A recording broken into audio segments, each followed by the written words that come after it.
ప్రభు అంటున్నాడండి, నీ వైపే చెయ్యి చాపుపడుతుందేమో, నువ్వే దేవుని పని చేయలేమో. అర్థమవుతుందండి? నువ్వే దేవుని కోసం బ్రతకలేమో, నువ్వే కావాలేమో, నీ ద్వారా ఇంకేదో దేవుడు చేయాలనుకుంటున్నాడేమో. ఇక్కడ ఆగిపోవడానికి వీలు లేదు. ఆమేన్. ఇక్కడ ఏదో ఎవరో అంటున్నారని ఆగిపోవటానికి వీల్లేదండి. మన అడుగులు ముందుకు పడునుగాక, మనం ముందుకు వెళుదుముగాక. వెళ్ళాలండి. ఒక మాట చదవండి 2 రాజుల గ్రంథము 7:3.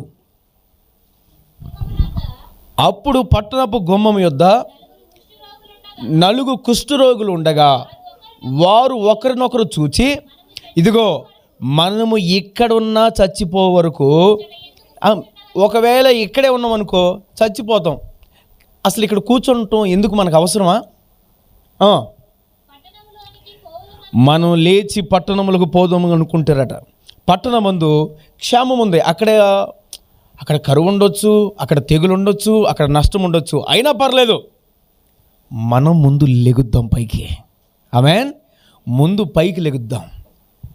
నేను చెప్తాను, అందరు నా వైపు చూడండి. ఇక్కడ ఏం జరుగుతుందో వీళ్ళు అనుకుంటున్నారు, వీళ్ళు కుష్టి వ్యాధి కలిగిన వాళ్ళు, ఇప్పటికే ఆహారం లేదు వాళ్ళకి, అసలే కరువు ప్రాంతం, ఏం చేయాలో అర్థం కాని పరిస్థితి. 4 కుష్టి వ్యాధితో ఉన్నారు, బలం లేదు, శరీరం ఇప్పటికే బలహీనం అయిపోయింది, నడవలేని పరిస్థితి. కూర్చొని 4 ఒకరి మొక్కలు ఒకరు చూసుకుంటున్నారట. వాడి ముఖం వీడి ముఖం వాడాలు చూసుకుంటున్నారు. ఎందుకు? రే బాబు, ఇక్కడున్నా చచ్చిపోతాం, ఎందుకు మనకి ఇదంతా? ఒకవేళ పట్టణంలో సిరియన్ దండులో ఒకవేళ అక్కడికి వెళ్తే శత్రువులు అయినా చంపేస్తారు, లేకపోతే అక్కడ మనకి ఏదన్నా జరగనన్నా జరుగుతుంది. పోనీ ఇక్కడే ఉండి చచ్చిపోయేదానికంటే లేచి 4 అడుగులు ముందుకేద్దాం పదండి అని చెప్పుకుంటున్నారండి. ఆమేన్. ఒక 4 అడుగులు ముందుకేద్దాం.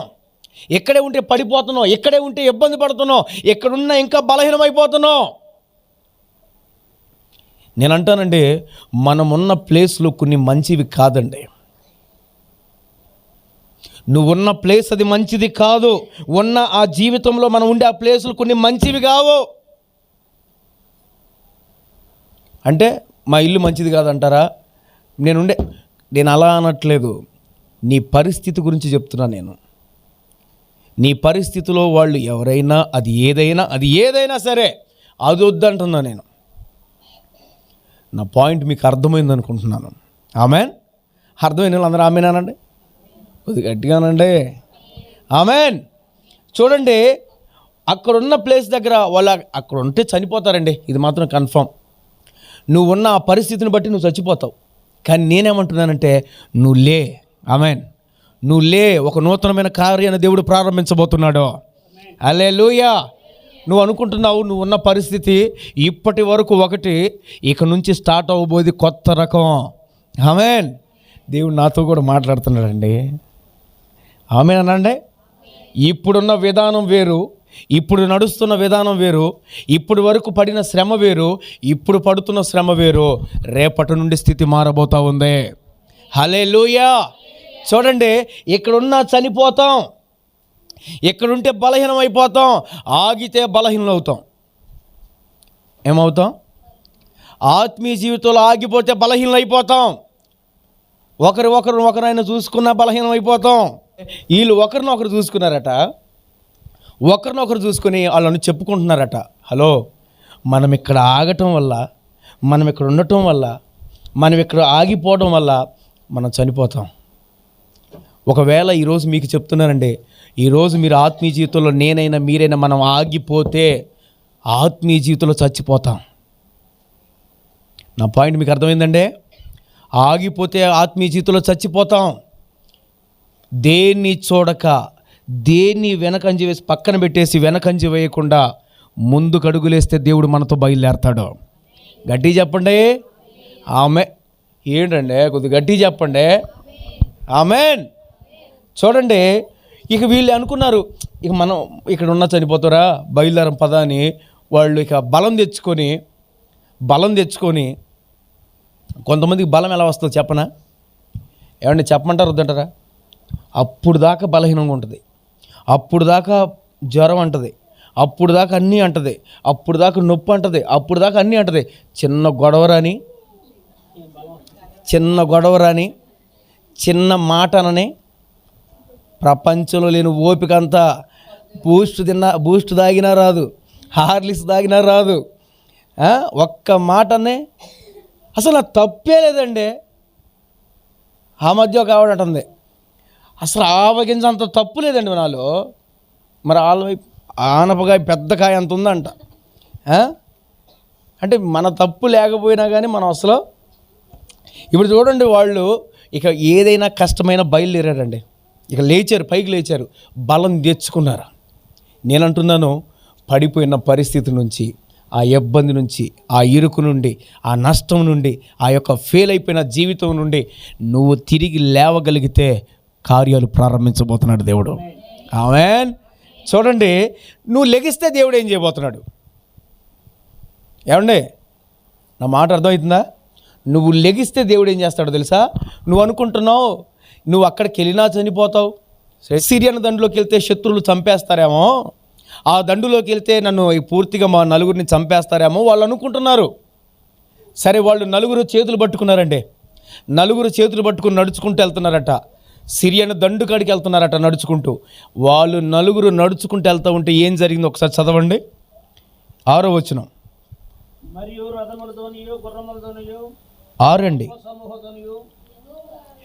యెహోవా రథముల ధ్వనియు గుర్రముల ధ్వనియు గొప్ప సమూహముల ధ్వనియు సిరియన దండునకు వినబడినట్లుగా చేశాను. అంటే ఒకసారి గట్టిగా చప్పట్లు కొట్టండి దేవునికి ఒకసారి. హల్లెలూయా, దేవునికి మహిమ కలుగును గాక. ఒక్క నలుగురు నడిచిన నడక యెహోవా రథములు వెళ్ళినట్లు కనపడుతున్నాయి అంటండి. ఆమేన్. నువ్వు నడిస్తే నా ప్రభు నీతో బయలుదేరతాడు, నువ్వు నడిస్తే పరలోకం నీతో బయలుదేరుతుంది. నా దేవుడు నడిచి వస్తాడండి నీతో. నా దేవుడు ఒకటే కోరుకుంటున్నాడు, నీతో బయలుదేరాలి. ఏమంటే ఆ నలుగురు అప్పటికే కుష్ఠవ్యాధి కలిగిన వాళ్ళు, బలం లేనివారు, శరీరం విషయంలో బలహీనమైపోయిన వాళ్ళు. ఇంత బలహీనులు, సరే ఏది ఏమైనా పర్లేదు దేవుడు చూసుకుంటాడని అడుగులేస్తే వారితో పాటు దేవుడు బయలుదేరుతున్నాడండి. దేవుడు బయలుదేరుతున్నాడు. ఈరోజు నీకు చెప్తున్నాను, ఆ రోజు చిన్న పిల్లవాడి వైపు చేయి చూపినట్లుగా ఈరోజు నా ప్రభు నీ వైపు చేయి చూపు అడుగుతున్నాడు. ఏంటో తెలుసా? నువ్వు లెగిస్తే నీతో బయలుదేరతా. ఆమేన్. నువ్వు లెగిస్తే నీతో వస్తాను, నీతో వచ్చి ఏం చేస్తాను? ఏమండి, నీతో వస్తే దేవుడు ఏం చేస్తాడో తెలుసా? నీతో పాటు దేవుడు నడిచి వస్తే ఏం చేస్తాడో తెలుసా? వాళ్ళందరికీ ఏమని వినపడిందంట? సిరియన్లకు ఏమి వినపడింది? యెహోవా రథములు వినపడ్డాయట. ఆమేన్. నలుగురు నడిచిన నడకకే యెహోవాయే బయలుదేరి వచ్చాడు. ఇప్పుడు ఏం జరిగింది ఒకసారి చదవండి. మన మీదకి వచ్చుటకై ఇశ్రాయేలు రాజు హిత్తీయుల రాజులకును ఐగుప్తుల రాజులకు బత్తిమిచ్చి ఉన్నాడని సిరియన్లు ఒకడితో ఒకడు చెప్పుకొని లేచి తమ గుడారములోనైనను గుర్రములోనైనను గాడిదలోనైనను దండు పేటలోనున్న వాటినైనను ఏమియు తీసుకొనకయే తమ ప్రాణములు రక్షించుకొనుటకు చాలుననుకొని సంధ్య చీకటి ఉన్నట్లుగా పేట విడిచి పారిపోయిరి. హల్లెలూయా. ఇదిగో చూడండి, ఇప్పటి వరకు కార్యాలు ఆలస్యం అవటానికి కారణం మన మౌనమే, మన సైలెంటే, మన ప్రార్థన లేమే, మన వాక్య ధ్యాన విషయంలో లేమే. ఇది మన జీవితంలో తగ్గుతుంది కాబట్టే, ఒక సహవాసం అనేది సరిగ్గా లేదు కాబట్టే, ఇది లేదు కాబట్టే శత్రువు మన ముందు చెలరేగిపోతున్నాడు, శత్రువు విర్రవెగుతున్నాడు అటు సైడు. నేనంటా నువ్వు సైలెంట్గా ఉన్నావు కాబట్టి కార్యాలు ఆగిపోతున్నాయి అండి.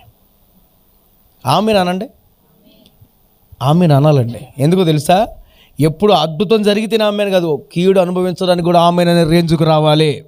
ఆమెన్. చూడండి, మన జీవితంలో ఆగిపోవడానికి కారణాలు ఇవే. వాడు శత్రువు చెలరేగుతున్నాడు, అటు గంతులేస్తున్నాడు, కేకలేస్తున్నాడు. కానీ ఒకటే నేను చెప్తున్నానండి, నువ్వు అడుగు వేసేంతవరకు, నువ్వు లేచేంతవరకు దేవుడు నీతో బయలుదేరడం, నీ కొరకు వెయిట్ చేస్తున్నాడండి దేవుడు. నా మాట ఒకటి గమనించండి, అంతమంది లేరా? జనాభా లేరా అక్కడ? అంతమంది ఇంకా చాలామంది ఉన్నారు కదా, వీళ్ళున్న పేటలో ఇంకా చాలామంది ఉంటారు కదా. వాళ్ళందరితో యెహోవా బయలుదేరకుండా ఈ నలుగురితో బయలుదేరటానికి కారణం ఏంటి? నేను అంటున్నాను, ఆ నలుగురు దేవుని చిత్తంలో ఉన్నారండి. ఆమేన్.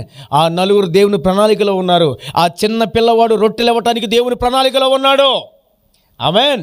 ఈరోజు నీకు చెప్తున్నాను, ఈరోజు ఇక్కడ కూర్చున్న నీతో అంటున్నాడు, నువ్వు దేవుని ప్రణాళికలో ఉన్నావు. ఆమేన్. నువ్వు దేవుని ప్రణాళికలో ఉన్నావు. వాళ్ళు లేచారు, వెళ్ళారు. అక్కడికి వెళ్ళి చూడగానే ఏంటి, శత్రువులు ఎవరు లేరు, అందరూ పారిపోయారు. ఈ నలుగురు వచ్చేసి ఒక గుడారాలోకి వెళ్తే, ఎర తమ్ముడు ఎవరన్నా ఉన్నారా, అన్న ఎవరన్నా ఉన్నారా, ఎవ్వరు లేరు. మరి ఏమున్నాయి? విలువైన సొత్తు భోజనాలు పెట్టాడంట దేవుడు. అంటే కొట్టండి ఒకసారి చప్పట్ల దేవునికి. హల్లెలూయా. విలువైన సొత్తుని, విలువైన రాజభోజనాన్ని దేవుడు సిద్ధపరిచాడండి. ఇదిగో చూడండి, సముద్రాలు దాటిపోతుంది మన ప్రార్థనా జీవితం. ఆమేన్. సముద్రాలను దాటి వెళ్తుంది మన పరిచర్య. ఆమేన్. గట్టి చెప్పండి, వెళ్ళొద్దా? సముద్రాలు దాటి వెళ్ళాలి, మన గురించి దేవుడు తెలియజేయాలి. వెళ్తుందండి. ఈ విషయాన్ని గుర్తుపెట్టుకోండి. నా ప్రభు మిమ్మల్ని దేశ సరిహద్దులకు తీసుకెళ్తాడు, ప్రపంచ సరిహద్దుకు తీసుకెళ్తాడు. ఏంటి మా వల్ల ఇద్దంటారా? ఏమండి, మన ప్రార్థనే పరలోకానికి చేరుతున్నప్పుడు భూమే చిన్నదే, పరలోకానికి కంటే భూమే చిన్నదే, ఆకాశం కంటే భూమే చిన్నదే. ఇంత చాలా గ్యాప్ ఉంది. ఇంత గ్యాప్ ఉంది కదా, ఇంత గ్యాప్ ఉన్నప్పుడు మనం చేసే ప్రార్థన అంత దూరం వెళ్ళినప్పుడు నలుదిక్కులకి వెళ్ళదండి, భూమి చివరికి వెళ్ళదండి. మన ప్రార్థన వెళ్తే మనం కూడా వెళ్తామండి. ఆమేన్. మనం కూడా వెళ్తాం. దేవుడు తీసుకెళ్ళబోతున్నాడు, మనం వెళ్తాం. ఆమేన్. నేను వెళ్తానండి. ఆమేన్.